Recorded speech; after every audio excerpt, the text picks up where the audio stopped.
ঢাকা থেকে মাত্র ঘন্টা দেড়েক দূরত্বে এমন এক স্থান রয়েছে যেখানে গেলে মনে হয় যেন সময় থমকে গেছে। পুরনো দিনের স্থাপত্য, ইতিহাসের নিঃশ্বাস আর শিল্প সংস্কৃতির মুগ্ধতা একসাথে মিশে গেছে যেখানে, সেটাই সোনারগাঁও। সোনারগাঁও এটি শুধু একটি নাম নয়, এটি একটি সময়ের গল্প। একসময় বাংলার রাজধানী ছিল এই অঞ্চল, আর এই রাজধানীর প্রাণকেন্দ্রে আজ যে জাদুঘরটি রয়েছে সেটি লোকজ ও কারুশিল্প ফাউন্ডেশন, যা সাধারণভাবে পরিচিত সোনারগাঁও জাদুঘর নামে।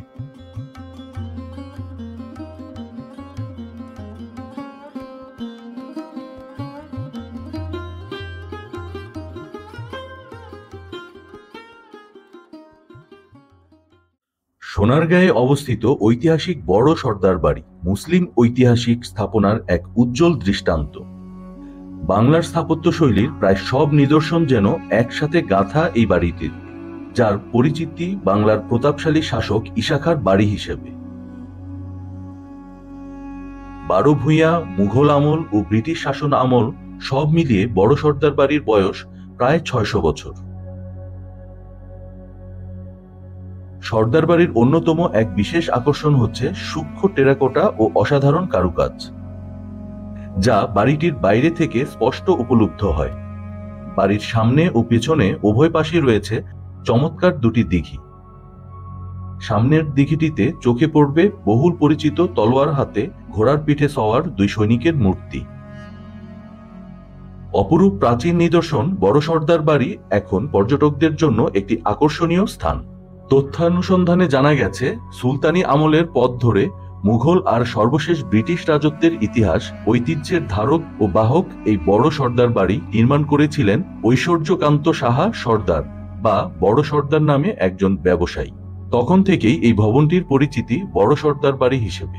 ভবনটি নির্মাণ হয়েছে ছোট ছোট পাতলা জাফরি ইট, বারান্দা ঘেরা উঠান, উপরে ত্রিভুজাকৃতির দেয়াল, নিচে অষ্টভুজ পিলারে, যার দেয়ালের পরতে পরতে রয়েছে সূক্ষ্ম কারুকাজ। তৎকালীন প্রযুক্তির চুন সুরকির আস্তরণে আজও ঠায় দাঁড়িয়ে আছে ইতিহাসের সাক্ষী হয়ে এই বড় সর্দার বাড়ি।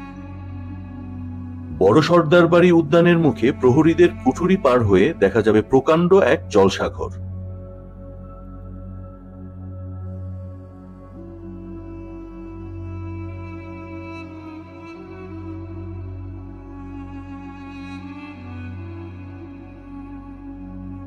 জলসাঘর পেরিয়ে চতুর্পাশে নিচতলায় ও দ্বিতল বারান্দায় ৫ ফুট পরপর সুনিপুণ কারুকার্য খিলানের ওপর লতানো কারুকাজের দ্বিতল ভবন। ভবনটির আয়তন ২৭,৪০০ বর্গফুট।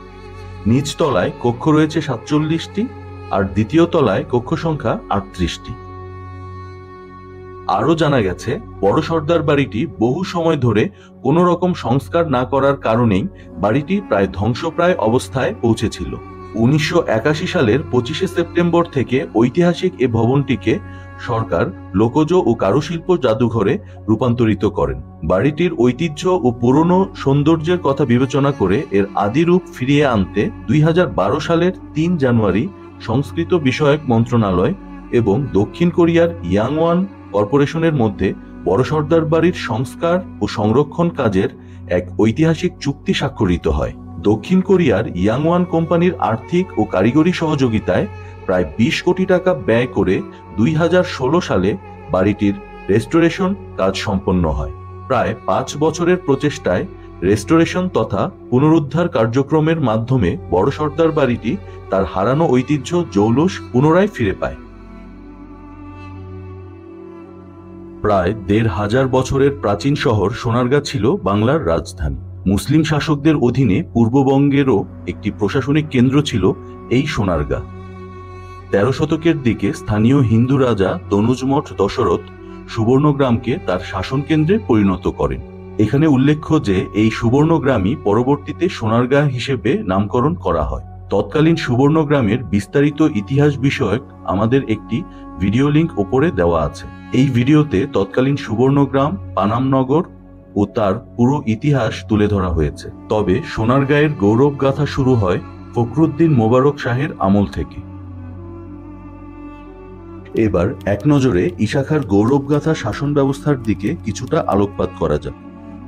বারো ভূঁইয়াদের প্রধান ঈশা খাঁ ১৫ শতকে সোনারগাঁকে বাংলার রাজধানী ঘোষণা করেন। সরাইলের জমিদার ভাটি অঞ্চলের শাসক এবং 12 ভূঁইয়াদের প্রধান ছিলেন ঈশা খান। তার জন্ম ব্রাহ্মণবাড়িয়ার সরাইলে।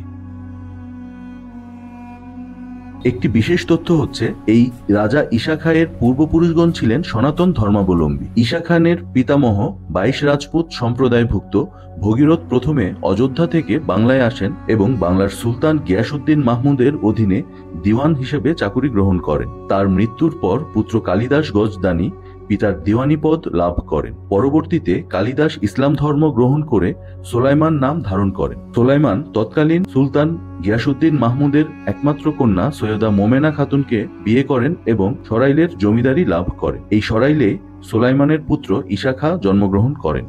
সুলতান গিয়াসউদ্দিন মাহমুদের মৃত্যুর পর জামাতা সোলাইমান খান নিজেকে বৈধ উত্তরাধিকারী দাবি করেন এবং তৎকালীন নব্য প্রতিষ্ঠিত আফগান শাসনের বিরুদ্ধে বিদ্রোহ ঘোষণা করেন। এ সময় তিনি প্রায় স্বাধীনভাবেই ভাটি অঞ্চলের শাসনকার্য পরিচালনা করছিলেন এবং তার রাজ্য শাসনের কেন্দ্রবিন্দু ছিল সরাইল।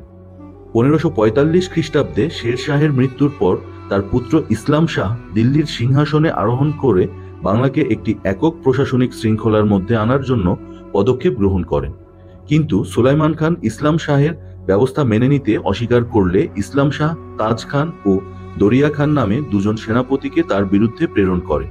সুলাইমান খান তাদের বিরুদ্ধে প্রবল প্রতিরোধ গড়ে তোলেন, কিন্তু শেষ পর্যন্ত তিনি পরাজিত ও নিহত হন এবং তার দুই পুত্র ঈসা খাঁ ও ইসমাইলকে বন্দী করে ইরানি বণিকদের নিকট দাসরূপে বিক্রি করে দেওয়া হয়। 1563 খ্রিস্টাব্দে তাজ খান কাররানি বাংলা ও বিহারের শাসন ক্ষমতা গ্রহণ করলে ঈশা খানের চাচা কুতুব খান তার অনুগ্রহ ভাজন হন এবং দরবারি কাজে নিযুক্তি লাভ করেন। এ সময়ে তিনি তার ভ্রাতস্পুত্রদ্বয়ের খোঁজ পেয়ে অর্থের বিনিময়ে ইরানি বণিকের কাছ থেকে তাদেরকে মুক্ত করে আনেন। ঈশা খাঁ দেশে ফিরে এসে চাচা কুতুব খানের প্রচেষ্টায় তার পিতার সরাইলস্থ জমিদারি লাভ করেন। 1596 সালে 12 ভূঁইয়াদের অন্যতম ঈশা খাঁর সঙ্গে মুঘল সেনাপতি রাজা মানসিংহের এক দ্বন্দ্বযুদ্ধ সংঘটিত হয়। এই যুদ্ধ হয় ব্রহ্মপুত্র ও শীতলক্ষ্যা নদীর সঙ্গমস্থলে, যা বর্তমানে ময়মনসিংহ জেলার গফরগাঁও উপজেলার সর্বদক্ষিণ প্রান্তের টাঙ্গার গ্রাম নামে পরিচিত। এই যুদ্ধে এক বিরল ইতিহাস রচিত হয়। যুদ্ধ চলাকালীন সময়ে মানসিংহের তরবারি ভেঙে গেলে ঈশা খাঁ তাকে আঘাত না করে নিজের তরবারি মানসিংহ বরাবর এগিয়ে দেন, কিন্তু মানসিংহ তা নিতে অস্বীকৃতি জানিয়ে ঘোড়া থেকে নেমে এসে ঈশা খাঁকে বুকে জড়িয়ে ধরেন। তার এই মহানুভবতায় মুগ্ধ হয়ে যুদ্ধ পরিণত হয় ভ্রাতৃত্বে। এ এক ইতিহাসের গৌরবগাথা, বিরল দৃষ্টান্ত।